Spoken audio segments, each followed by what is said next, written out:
할렐루야, 은혜성산교회 김한기 목사입니다. 우리가 하원에 갔을 때 마음에 드는 화분을 발견하면 좋아서 사오게 되죠. 하지만 어떤 사람은 그 좋은 화분에 아름다운 꽃을 일주일 내내 죽여버립니다. 반면에 집에 와서 잘 가꾸어 계속해서 아름다운 꽃을 피게 하는 사람도 있습니다.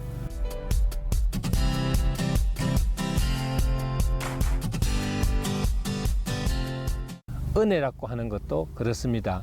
은혜의 소중함을 알고 어떤 사람은 잘 가꾸어서 평생을 하나님의 은혜 안에 사는 사람이 있는가 하면, 어떤 사람은 은혜를 경홀히 여겨 계속해서 은혜를 저버리고 결국 영적으로 메말라져서 받은 은혜도 잃어버리는 경우가 있습니다. 우리는 편안한 가운데 하나님께 예배드릴 수 있다는 것이 얼마나 소중한 것인지 평소에 잊어버릴 때가 많습니다. 지금 이 시간에도 큰 재난을 당하거나 중병으로 인해서 중환자실에 누워 있다거나 큰 문제로 고통을 받고 절망에 빠져 있다면 우리가 건강한 모습으로 이렇게 예배드릴 수 있다는 것이 얼마나 소중한지를 알 수가 있습니다. 사랑하는 여러분, 하나님은 어떤 분이시며 우리에게 어떤 은혜를 베푸실까요?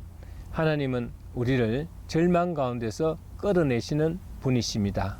본문 시편 30편 1절을 보면은 여호와여, 내가 주를 높일 것은 주께서 나를 끌어내사 내 대적으로 나를 인하여 기뻐하지 못하게 하시나이다 라고 했고, 3절에는 여호와여, 주께서 내 영혼을 음부에서 끌어내어 나를 살리사 무덤으로 내려가지 않게 하셨나이다라고 했습니다.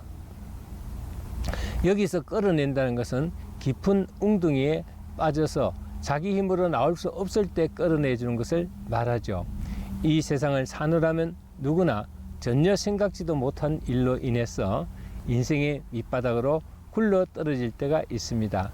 이런 것을 우리는 중도 하차라고 합니다. 어떤 사람은 잘 나가다가 문제가 생겨서 굴러 떨어질 때가 있고, 어떤 사람은 이유 모를 불치병에 걸려서 떨어질 때가 있으며, 사업에 실패하여 알거지가 되기도 하고, 정치판에 밀려 감옥에 가는 경우도 있고, 죽을 때까지 사랑하며 살 줄 알았던 부부가 하루아침에 난남이 되고, 멀쩡하던 자녀를 잃어버리고 시리에 잠긴 부모도 있을 것입니다. 믿음의 사람 다윗도 이런 경험을 몇 번이나 거듭했습니다. 사울 왕의 숙청으로 죽음의 추격을 당한 적도 있었고, 또 아들 압살롬의 반란으로 정권을 빼앗기고 목숨을 부지하여 밤중에 도망자의 신세로 전락하기도 했고, 주위의 반역으로 많은 고통과 어려움의 구렁텅이에 빠질 때도 있었습니다. 그때마다 다윗이 느낀 괴리감은 무엇이 있을까요? 내 인생은 여기서 끝났구나 라고 하는 것이 아니었을까요? 그러나 다윗의 신앙 고백은 어땠습니까? 이 기가 막힌 구렁텅이에서 건져주신 하나님께 감사를 드리고 있습니다. 어떤 절망적인 상황 가운데서도 자기를 건져주시는 하나님에 대한 절대적인 믿음의 고백, 믿음의 찬송입니다. 바로 건져주시고 고쳐주시고 도우시는 하나님의 은혜를 다윗은 알고 있었던 것입니다.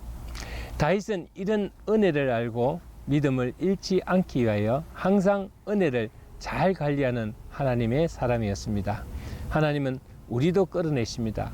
죄와 사망의 웅덩이에서, 절망과 고통의 심년에서, 한난과 시험의 웅덩이에서 은혜의 손길로 우리를 끌어내시는 하나님이십니다. 그뿐 아니라 우리를 고치시는 하나님이십니다. 2절을 보면은 여호와 내 하나님이여, 내가 주께 부르짖으매 나를 고치셨나이다 라고 했습니다. 하나님께서 무엇을 은혜로 고쳐주셨습니까? 우리의 병든 사회적인 불구와 장애를 고치신 것입니다. 병든 영혼, 병든 육신, 병든 환경, 얼마나 비참합니까? 예수도 모르고 살아가는 가난하고 병든 우리를, 이것은 불행 그 자체입니다. 그런데 하나님은 우리의 병든 모습을 보시고 즐기시는 분이 아니라 우리의 병든 모든 것을 치유하시는 하나님이시며, 전인적으로 병든 삶의 부분까지도 은혜로 고쳐주시는 사랑의 하나님이십니다. 사랑하는 여러분, 지금 이 시대가 얼마나 병들어 있는지 잘 알고 계실 것입니다. 말로 다 표현할 수 없는 죄의 구렁텅이에 빠져 죽어가는 중환자의 삶을 살고 있는 사람들이 많습니다. 얼마 전 세상을 시끄럽게 했던 연예인이 관련된 클럽의 사건은 마치 종합범죄 세트를 보는 것과 같습니다. 가장 가슴 아픈 것은 일부 잘못된 우리 젊은 세대들이 그러한 유흥가에 빠져서 흥청망청 아까운 세월을 보내고 있다는 것입니다. 이것이 병든 우리들의 현 주소입니다. 인간이 사는 세상은 썩을 수가 있습니다. 정치도 경제도 교육도 문화도 종교도 썩을 수가 있습니다. 인간의 심성도 정신도 영혼도 부패할 수가 있습니다. 그러나 다시 살고 치유받을 수 있는 길이 있습니다. 바로 사랑과 용서로 오신 주님을 만나서 고침을 받는 것입니다. 우리가 회개하고 돌아섰기 때문에 받는 것이 아닙니다. 바로 하나님의 은혜로 말미암아 고침을 받고 새로 거듭날 수 있는 것입니다. 우리는 이 은혜를 잊어서는 안 됩니다. 본문 10절을 보면은 여호와는 나의 돕는 자가 되소서라고 했습니다. 다윗을 도우려면은 다윗을 잘 알아야 도울 수가 있습니다. 나를 도우려면은 나를 잘 알아야 도울 수가 있습니다. 나를 나보다 더 잘 알고 계시는 주님만이 나를 도울 수가 있습니다. 시편 139편 1절을 보면은 주께서 나를 감찰하시고 아셨나이라고 했고 2절에는 나의 안고 일했음을 아시며 3절에는 나의 모든 행위를 익히 아시고 4절에는 내 혀의 말을 알지 못하시는 것이 하나도 없으시다 이렇게 말씀하셨습니다.